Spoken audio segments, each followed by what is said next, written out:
What is up, everybody, and welcome back to the Modern Nest Realty Podcast. I'm your host, Darien Swain, the owner and proud broker in charge of Modern Nest Realty, located in downtown Concord off of Church Street, and I am super excited to officially welcome you guys to episode number 2, Divorce Your Landlord. So today, we're going to go over the framework for what purchasing your first house looks like and what divorcing your landlord ultimately is going to entail for you. So grab yourself a seat and a snack and buckle up because we're about to run through it, okay? So the first thing that I want to share with you guys is that our live lunch and learn workshops are coming back to the Modern Nest office in downtown Concord. Make sure that you guys are subscribed and you're staying tuned so that you can grab your tickets. There's limited seats available, so you don't want to miss it. But without further ado, we're going to jump right in, okay? So the first thing is going to be to always make sure that you are working with a fierce, talented, local expert as your realtor, okay? You're going to want to make sure that you're working with somebody that is trustworthy, that is knowledgeable, and that has a lot of experience in their local market, guys, to give you the best advice and the best foot forward possible into purchasing a home, okay? I'll be the first to tell you it is real out here in these streets, and it is dog eat dog when it comes to one house coming available. So you're going to want to make sure that you're working with a great professional, okay? If you don't have a relationship with an agent already, definitely feel free to call our office and schedule your private consultation. We love taking new clients and we love helping first-time home buyers. If we don't service a market or we're not the best fit in your area, we can always help match you with a trusted professional who is going to take great care of you, okay? So at the Modern Nest office in downtown Concord, our agents have a 1-2 appointment step process that makes things super easy when it comes to learning about the process and getting all your documents done so that it's not stressful and it's not overwhelming as, I'll get out, okay?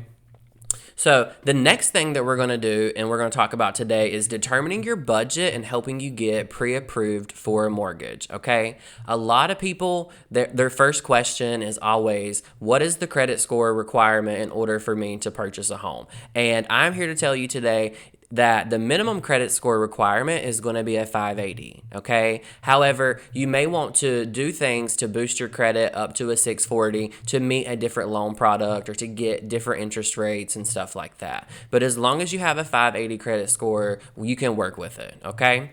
Another thing is you want to have a couple things already on hand when it comes to getting pre-approved with your lender, and that's going to be like 2 years of tax returns, your W-2s, your 1099s, whatever you are. You're going to want to have a couple months of your pay stubs and stuff like that just so that you're able to have it on hand and you can easily get those items submitted to your lender before the house you love flies off the market, okay? And I have a fun tip for you guys today. It's fun for me. It might not be fun for you.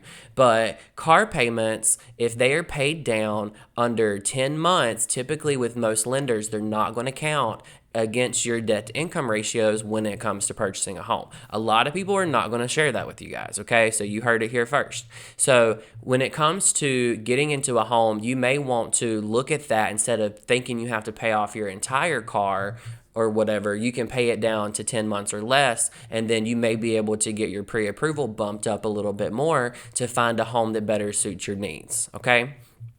So the next things we're going to talk about are going to be the other fees that are going to be associated with your home purchase. So get excited because we're reaching deep into your pockets today on this one, okay?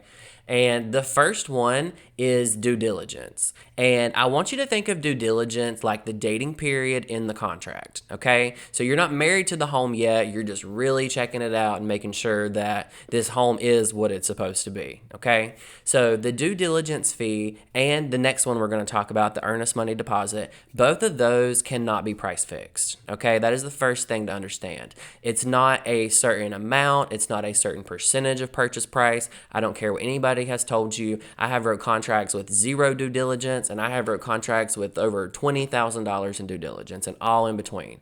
Okay, so these amounts definitely are not price fixed. If you're working with somebody and they're making you feel like these amounts are price fixed, baby, they're not, let me tell you. So The due diligence is the dating period. That's your opportunity to investigate and do all inspections and investigations for the home. That can look like a home inspection, that can look like a survey, an appraisal, that can also look like measuring for furniture, getting your contractor to come out for upgrades and stuff like that. The seller has to give access for that time period, and you can terminate your contract for any reason or no reason during that time period, okay? So it's kind of like your safety net period. So you want to make sure that you're getting your home inspection done and all that kind of good stuff very quickly as soon as you go into due diligence. That way, if you need outside investigations, you have time left in your contract, okay? I know that doesn't mean much now because we're talking about money, but it means a lot in the long run. So that's due diligence. Earnest money deposit, those are your initial escrowed funds, okay? So typically today, those funds are going to live with the closing attorney, and they're going to be safe for you until that due diligence deadline in your contract, okay? After the due diligence deadline, guys, that earnest money deposit is going to go to the seller to compensate them for your breach of the contract after the due diligence period has expired, okay? So another reason to make sure that it is what it is and you're happy with it during due diligence, so that way if you need to terminate, you can and still get that earnest money deposit back. Okay, holler if you're still with me. I know it's frightfully fun. But the next thing is the home inspection, obviously. The home inspections are not a requirement here in North Carolina for your financing, okay? However, we highly encourage you to get a home inspection. A lot of people think a home inspection is like a 30-minute process. It can really be a 3 to 4 hour process depending on the size and the condition of the home. And it's really your real good look into all of the mechanics of the home to make sure that it is what it's supposed to be for you, okay? Now, with the standard home inspection, that is one service, that is one thing, okay? You may love a home that needs additional things tested, like a septic system, like a well system. You may have additional expenses, not just the standard home inspection, okay? So make sure you keep that in mind and you have a little bit of budget saved up if you need to get another expert out to verify the property and they don't give you like a free estimate or something like that. So the next thing that we're going to talk about as far as buyer cost is going to be your appraisal fee. Appraisal fees are typically anywhere between $400 to $600 depending on who your lender is. That number can vary. I have seen appraisal fees like double since I started practicing real estate, guys. So just keep in mind that you do have to pay for that fee. You do have to pay for that fee as soon as you go under contract so that the lender can order the appraisal and everything comes back in a timely manner, okay? So what that appraisal is that's a professional opinion that's good for 1 day, believe it or not, for the date that it's done, and it verifies for the lender that the home is worth what you are contracted at. Okay, so it's very important to get an appraisal to make sure that the home is worth what they say it is, okay? My next two things are going to be closing costs and down payment, okay? If you've ever worked with me, you know I hate the word closing costs. It always triggers me. I prefer to say settlement charges because consumers, when they hear the word closing costs, they want to toss it around like the hot potato, okay? And say like the seller will pay the closing or the buyer will pay the closing or this and that. It's not always accurate, guys, okay? Each party to the transaction, the selling party and the buying party, both have their own independent expenses that they incur to do the transaction, right? So I hate the word closing costs. I prefer to say settlement charges. Each party has their own that they're responsible for. Those you can get the seller to pay some of your closing costs if that is negotiated out in your contract, okay? So I tell my clients my estimate for settlement charges are typically 3% of purchase price. I'm always going to quote you numbers that are a little bit higher than real life numbers just so that you have all of the funds that you need and you don't run into anything crazy with somebody charging more than somebody else, right? So the last thing that we're going to talk about before we get out of your pockets is going to be the down payment, okay? Now, across the board, you're going to have anywhere from 0% down payment normally to 5% down payment. A lot of first-time home buyers are under the the false expectation that they need 20% of purchase price down just to purchase a house. If that was the case, nobody would buy a house, y'all. Okay.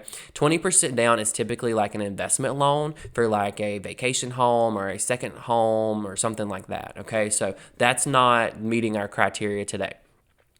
What you're typically going to have is 0% to 5% down payment, all right? And the 0% options, that's going to look like a VA loan. That is going to look like a USDA loan or a conventional product with like a 5-year adjustable rate mortgage with 0% down payment, okay? For FHA, that is what is going to be your 3.5% down payment.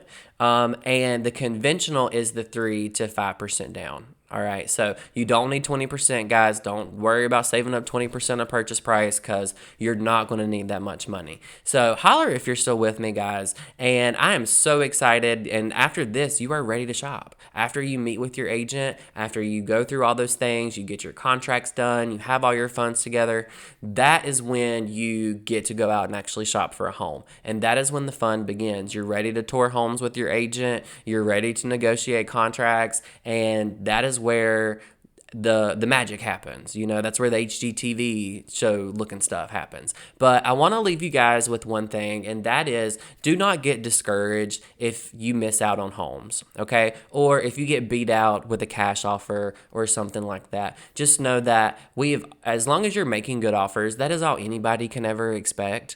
And cash is always going to be king. So I've had clients before that wrote amazing offers and still got beat out 5 to 7 times in a hot market, in a hot price point and great location. It happens. And sometimes we do our best to set expectations with clients, but sometimes the market is something different if there's a cash offer that swoops in out of nowhere and just knocks everybody out of the water. So give yourself some grace. Make sure you're saving up as much money as possible because in the long run, that is what is going to benefit you. Okay. I hope you guys enjoyed this podcast. I hope you guys are subscribed and you're staying tuned for our live lunch and learns in the Modern Nest office in downtown Concord. I hope you guys have a great day and come out and see us soon.